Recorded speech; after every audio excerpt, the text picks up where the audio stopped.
Ini juga panas juga. Ini yang kedua. KTP-nya Yang kedua ya. Assalamualaikum warahmatullahi wabarakatuh. Saya yang bernama Sultan Panglima Melkul Alam, sehubungan dengan beredarnya video saya yang viral di YouTube tentang tidak halalnya vaksin, dan saya himbaukan untuk tidak menerima vaksin yang dilakukan oleh Dajjal.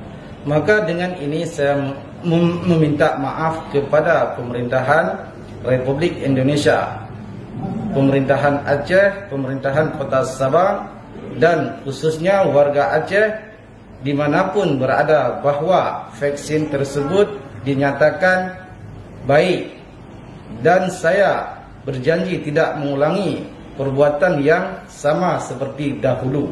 Dengan demikian, video kalifasi saya ini saya buat dan saya memohon maaf sebesar-besarnya.